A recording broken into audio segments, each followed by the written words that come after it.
Bonjour les enfants, c'est papa. Celle-ci, elle est encore pour Steve. Stevie, Stevie, bouge pas. Tu vas où? Je n'en ai pas encore fini avec toi, frère. Je sais que tu voulais déjà aller jouer, mais je n'en ai pas encore fini avec toi. Non, j'ai lu la lettre que tu m'as envoyée. Je l'ai devant les yeux, tu vois. De l'abondance du cœur par la bouche. C'est-à-dire que c'est de ce dont ton cœur est plein que ta bouche s'exprime. Bonjour papa, bonjour Stevie. Malgré la douleur qui m'accable depuis hier, j'ai pris la peine de regarder cette vidéo pleine d'émotions. Oui, je l'accepte. C'est en représailles à la vidéo que j'ai faite dans le Nord-Ouest Kumbo, c'est entre parenthèses, que ces égorgeurs ont lâchement ôté la vie de ces élèves à Kumba. Donc tu essayes de me dire que ce n'est même pas d'abord dans le même endroit. Mais non, Stevie. Ça, c'est une vue de ton esprit. Tu vois, cette accusation, tu reformules, c'est ce dont tu aimerais être accusé. Tu aimerais être accusé du fait que, ben voilà, que ce soit en représailles à la vidéo. Tu aimerais être accusé de ça parce que ça ce serait totalement débile qu'on t'accuse de je ne sais pas quoi, d'avoir fait cette vidéo que tu as fait et c'est ça qui a fait que non, les gars sont allés tuer. Non, frère, ça c'est une vue de ton esprit, ça s'appelle de la diversion. Moi je t'accuse pas de ça. Je crois même pas que les gens ils t'accusent de ça. Ils t'accusent d'une chose, c'est de t'être servi de ton aura, de la force de ta parole pour convaincre les parents que la rentrée était effective dans le nord-ouest et le sud-ouest et que ça se passait bien. C'est de ça qu'on t'accuse. On ne t'accuse pas d'autre chose que tu vas imaginer dans ton esprit. Donc je crois qu'il est peut-être temps que tu sortes de ton esprit personnel et que tu te demandes, mais de quoi ces gens m'accusent? Mais de manière réelle. Non, de t'être servi de ta plateforme et des millions de Camerounais qui te suivent et d'avoir passé le message de, oui, les enfants sont heureux d'aller à l'école, c'est bien, le gouvernement a raison. Parce que le gouvernement, dans son ambition, il faut bien remettre les choses dans leur contexte, dans son ambition de démontrer que justement, il n'y a pas, la situation est totalement maîtrisée dans le nord-ouest et le sud-ouest, et que voilà, tout est sous contrôle, ont voulu faire passer par force, comme ils ont fait passer les élections législatives et municipales, la rentrée scolaire. Et toi, tu as été l'instrument qui a été utilisé. On te reproche d'avoir été l'instrument qui a été utilisé pour convaincre beaucoup de parents d'envoyer leurs enfants à l'école. Toi, tu as voyagé avec ta veste du BI. Tous les mecs du BI avaient des gilets pare-balles. Tu étais attendu par des sous-préfets. Donc, souffre quand même qu'on s'imagine que non, tu as été bien utilisé et de manière consciente parce que tu n'es pas un enfant. Tu as été bien utilisé pour faire passer un faux message comme quoi, voilà, la rentrée se déroule bien et il n'y a pas de problème, les enfants sont heureux d'aller à l'école. C'est de ça qu'on t'accuse. C'est de ça que moi je t'accuse. Ok Stevie? C'est pas ton truc que tu as écrit là, je sais pas, je l'accepte, c'est en représailles à la vidéo, blablabla. Non, c'est pas de ça. Ça, c'est ce que tu voudrais qu'on t'accuse, mais c'est pas de ça qu'il s'agit.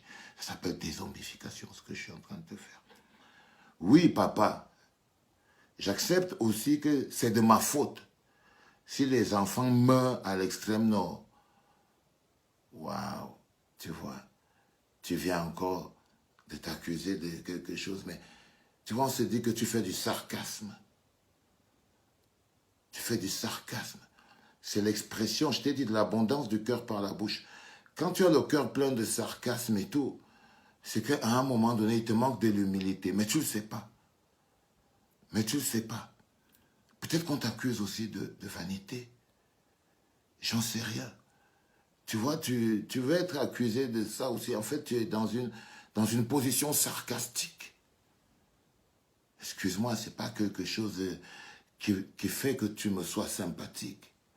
Tu vois. Et ça, je t'ai pas accusé de ça. Simplement, tu as voulu faire ce que les mecs du RDPC, ils font toujours. Ça s'appelle de la diversion.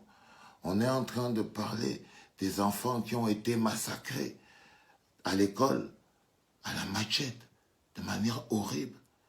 Et toi, tu me parles d'un autre massacre encore, mais toujours en mode diversion, parce que ça nous éloigne du sujet principal. Tu essayes de faire du sarcasme. Oui, papa, j'accepte aussi que c'est de ma faute si les enfants meurent à l'extrême nord, car étant habitué à risquer ma vie pour montrer à mes compatriotes les réalités du terrain. Je sais pas, tu fais un reportage sur le BIR où tu montres à tes compatriotes les réalités du terrain. Tu vois, à chaque fois tu essaies de dérouter le truc essentiel sur lequel tu dois mettre le doigt, mais pour faire de la diversion. Toi, dans ta tête, en fait, tu te dis, on doit me voir comme étant quelqu'un qui voulait juste montrer les réalités du terrain. Mais peut-être que nous, on ne te voit pas comme ça, mon petit. Peut-être qu'on ne te voit pas comme quelqu'un qui voulait juste montrer les réalités du terrain, parce que ce que nous, on voit, c'est peut-être un reportage sur le BIR. Et nous, on n'est pas une société violente. On est pour une résolution pacifique et politique des conflits. Pas pour montrer le muscle. Pas pour montrer l'arrogance de la force.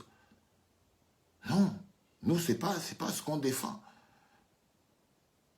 Donc, quand tu dis que tu voulais montrer les réalités du terrain, mais je te rappelle que même dans l'extrême nord, là, c'est là-bas où le BIR, quand tu montrais la force, est allé massacrer des enfants sur le dos de leur maman. Non, frère, même quand tu veux faire du sarcasme et tout, fais-le avec classe, quoi. C'est-à-dire, tu vois, tu rigoles avec la mort, juste pour essayer de mettre du poids dans ce que tu veux dire. Ça s'appelle de l'extrémisme en communication. Non, papa, il te comprend, mais il essaie de te démontrer, en fait, les pour et les contre de ton truc. Pour que tu te remettes profondément en question, parce qu'on est dans une société de remise en question. Et là, tu vas. Laisse-moi te faire remarquer quelque chose, papa. Oui, fais-moi remarquer. Pour la vidéo de la rentrée dans le Nord-Ouest, le BIR cherchait des gens pour aller vivre les réalités de cette rentrée. Et bizarrement, il n'y avait pas beaucoup de candidats. Non, non, non, non. Première chose. Moi, je crois que tu mens, mon petit. C'est-à-dire, je ne sais pas, moi, je n'ai pas vu. Je n'ai pas vu une annonce du BIR cherchant des volontaires pour aller leur montrer les réalités du terrain. Et c'était quoi la réalité? C'était de remontrer le message du gouvernement qu'il y a effectivement rentrée scolaire. Le BIR est devenu des guides touristiques. Ils veulent montrer aux Camerounais les réalités du terrain. Tu vois dans quelle logique tu te places? Tu essaies encore de t'accuser de quelque chose qu'on ne t'accuse pas. Tu essaies de me dérouter sur ce dont moi je t'accuse, mon petit. Non. Ne t'accuse pas d'avoir accompagné le BIR pour aller montrer les réalités du terrain, cousin. Je t'accuse d'avoir été l'instrument que le BIR a utilisé pour faire passer le message du gouvernement voulant dire que tout est sous contrôle, les parents doivent être en confiance, ils doivent envoyer leurs enfants à l'école. Tu as été l'instrument de ça. Et là, tu fais encore preuve d'arrogance. Tu accuses tes enfants, tes collègues et les journalistes et tous les autres de couardise, qu'ils étaient peureux. Il n'y avait presque personne à l'annonce du BIR. Heureusement, tu étais là. Ah, Stevie, tu as fini par y croire. Tu as fini par y croire. Tu vois, que tous les grands reporters là, qui aimeraient bien, mais on a envoyé l'annonce là, personne en mutation, personne au messager, personne en nouvelle expression, personne. Il n'y a que toi, Stevie, qui a eu le accepté l'invitation du billet, avec toutes les ampliations à tous les préfets que tu as croisés dans ta route. Ça, pour moi, c'est un mensonge, TV. Tu vois, c'est ça qui est difficile quand on veut créer des réalités. Tu vois, non seulement c'est un mensonge, mais je trouve que tu n'es pas poli envers tes autres collègues, d'autres journalistes, grands reporters et tout, parce que je crois qu'ils auraient aimé porter aussi les cagoules et tout. Mais le message qu'il y avait derrière ta visite, c'était de rassurer les parents et la communauté internationale que le gouvernement contrôle toute la situation et que les enfants peuvent aller à l'école. Voilà. Et là, tu vas directement.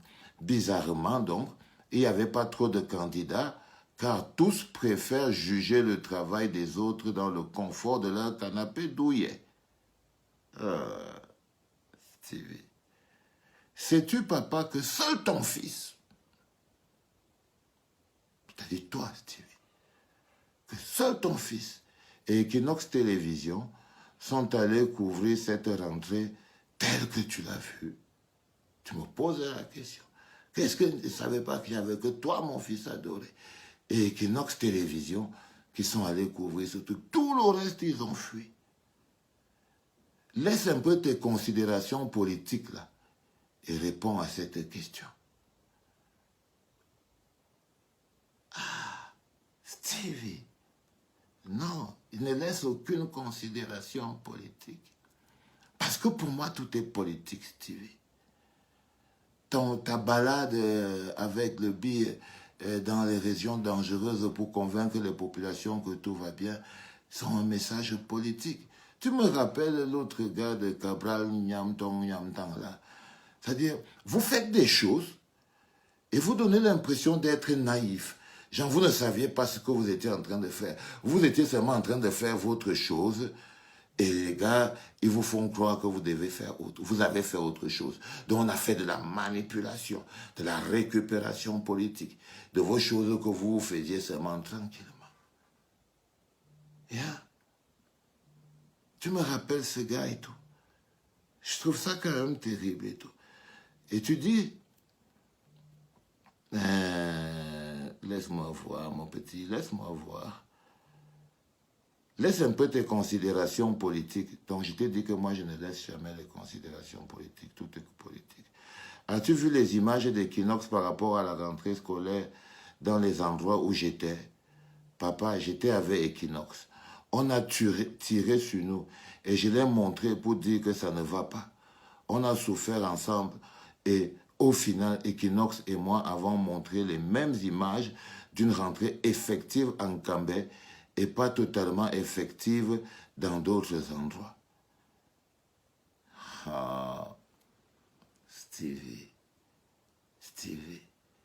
si je pars quelque part, on tire sur moi même une seule fois, je ne crois pas que... Si le message derrière, pour moi, c'était de dire non, on tire sur des gens là-bas. Mais tu as même essayé, j'ai vu ta vidéo, tu as même essayé d'expliquer aux gars que non, en fait, même la police sait que l'endroit où on a tiré sur vous là est dangereux, qu'ils vous ont même prévenu qu'on va tirer, mais c'est pas grave, c'est seulement en cet endroit-là. Dans les autres endroits, tout s'est bien passé. C'était ça ton message, Stevie. Ton message n'a jamais été c'est dangereux, il ne faut pas y aller, non, on nous a tiré dessus, donc nous on pense qu'il ne peut pas avoir la rentrée. Ça n'a jamais été ça ton message, non, ton message c'était de dire que non, bon, cette zone-là est dangereuse, elle est sous contrôle, mais dans les autres endroits ça marche. Je te traduis simplement la pensée, hein, frère. Et tu continues même en disant, nous étions fiers de montrer ces mignons enfants aller à l'école après plusieurs années de disette. Mais bien sûr que vous étiez fiers. C'était le message que le gouvernement voulait montrer. C'était les images que le gouvernement voulait montrer. Et ce sont ces images-là que vous êtes allés chercher. Comment c'est que vous n'aurez pas été fiers? Ah, mon fils, au calme. Je vais terminer rapidement, tu vois, frère, parce que Si j'étais vraiment ton fils, tu saurais que mes intentions ont toujours été saines et que je n'ai jamais reçu de l'argent pour faire un travail qui n'a pour finalité que de servir le peuple qui me soutient et qui m'a élevé.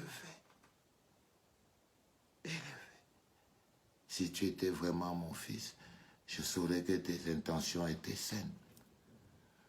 Non, tu es vraiment mon fils, Steve Fa. C'est pour ça que je sais que tes intentions ne sont pas totalement saines.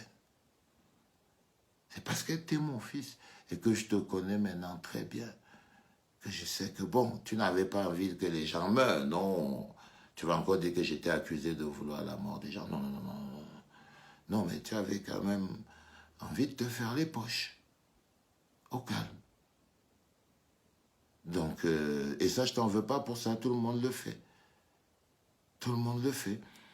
Et tu m'as dit, et ça c'est le pic, ça j'aime, un coup de pied dans les burnes. Tu m'as donné un coup de pied bien dur là. Papa, s'il te plaît, quitte souvent le confort de Facebook et va affronter ces visages d'enfants sans avenir sur le terrain. Tu comprendras que les œuvres de ton fils sont d'inspiration divine. Tu es inspiré par Dieu, Stevie. Tu as fini par croire que c'est même Dieu qui t'inspire. Waouh! Tu vois, ça s'appelle de l'arrogance. Ça s'appelle de l'arrogance, mon petit. Ça s'appelle de l'arrogance. Tu as fini par croire que c'est une volonté divine. C'est Dieu qui t'inspire. Non, frère. C'est le gouvernement et le billet qui t'inspirent. Dieu n'a rien à voir avec tout ça. Et tu finis par dire, je serai à ton concert, promis. N'oubliez pas la date, les mecs. C'est le 22 mai, c'est au Zénith de Paris.